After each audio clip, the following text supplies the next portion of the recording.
Hey everyone, and welcome to this explainer. So, have you ever felt a bit like Bill Murray in Groundhog Day? Except instead of reliving some quirky Tuesday in Pennsylvania, you're just solving the exact same laboratory or quality errors over and over again? It's incredibly frustrating, right? And honestly, it completely drains your team's momentum. Well, today, we're going to reframe those recurring problems. We're not looking at them as unavoidable, everyday headaches anymore. Instead, we're treating them like a complex mystery that demands a systematic solution. We're demystifying root cause analysis, taking you on a real investigative journey, all the way from those surface-level symptoms down to deep, permanent systemic fixes. So why do your organization's problems keep coming back? It's a tough question to swallow, isn't it? But look, when a nonconformity keeps returning month after month, the harsh reality is the root cause was never actually solved. You might have slapped a metaphorical Band-Aid on the visible problem, sure, but that underlying mechanism? It's still completely active. It's just quietly waiting in the dark to produce another failure. And these incomplete investigations, they lead to repeated failures that drain vast amounts of time, waste your critical budget, and, maybe worst of all, erode your team's confidence in their own processes. All right, let's dive right into Section 1, the illusion of symptoms. To really wrap our heads around root cause analysis, it helps to think of a giant iceberg. What we see floating on the surface, those immediate, visible failures, like a sudden machine breakdown, a failed quality test, or maybe a software crash, those are merely symptoms.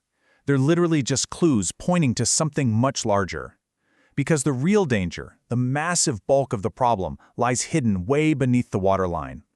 Treating those surface symptoms, well, that just provides temporary relief. I mean, you get the machine running for the afternoon, sure, but curing the actual disease means diving deep. You've got to fix the poor maintenance planning, the inadequate onboarding training, or that defective underlying code. Curing the disease is absolutely the only way to prevent recurrence. Okay, moving right along to Section 2, your root cause analysis toolkit. Think of this next phase as opening up your investigative detective's forensic kit. We can't just guess what went wrong here. We need powerful, evidence-based tools that transform basic observations and raw data into actual, actionable intelligence. Take the Pareto chart, for instance. It brilliantly visualizes the 80-20 rule, helping you quickly identify the vital few issues causing the majority of your headaches, so you're not wasting time on trivialities. Then you've got control charts, which are fantastic for monitoring process stability over time.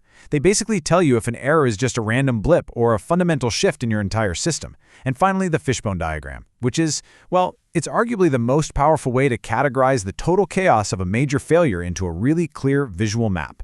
Now, the fishbone diagram uses something called the 6M framework. Just think of this as a mental filing cabinet to systematically categorize vulnerabilities so you literally don't miss anything.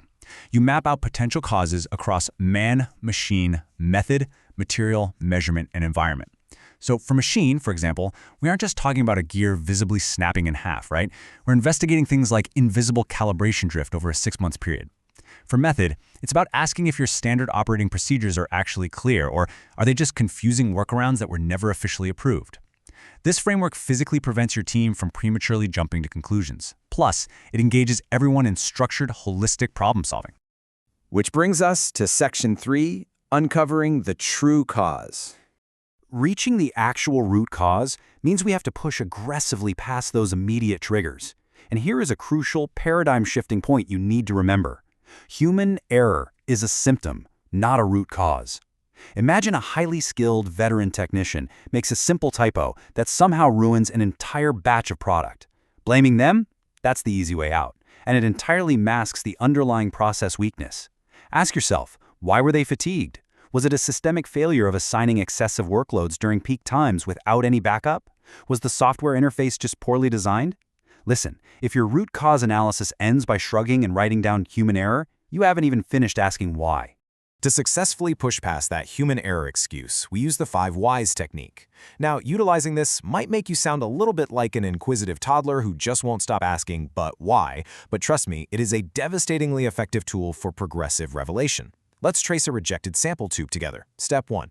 Why was it rejected? Well, the wrong tube type was used. Step 2. But why? Staff were completely unaware of a newly updated tube specification. Step 3. Why didn't they know? The required training was missed while they were on vacation. Step 4. Why wasn't that gap detected? There was no automated verification system to check training completion before allowing them back on the floor.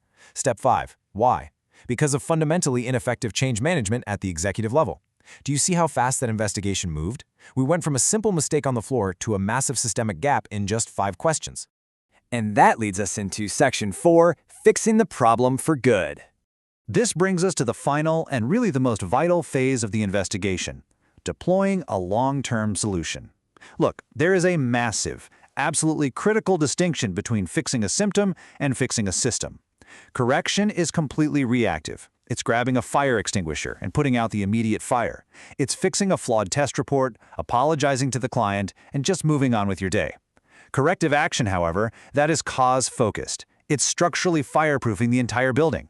It means investigating exactly why that wrong data was entered in the first place, completely overhauling the software's verification process, and fundamentally changing the environment that permitted the error to exist at all.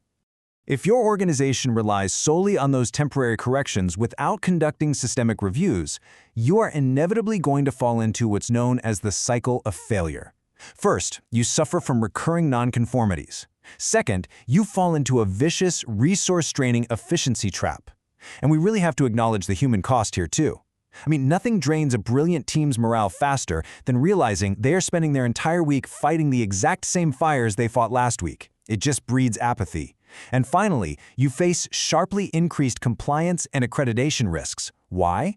Because regulatory bodies are highly trained to view a pattern of constant corrections without corrective actions as undeniable evidence of a fundamentally weak quality management system. So this brings us directly to the golden rule of this explainer. Correction restores conformity. Corrective action prevents recurrence. If you are genuinely aiming for continuous improvement within your organization, you simply cannot settle for just restoring conformity when things break. Restoring the baseline, that's the bare minimum. You have to commit to doing the deep investigative work required to guarantee prevention. So I'll leave you with this. Look at your own workflows tomorrow morning. Pull up the recent nonconformities that landed on your desk.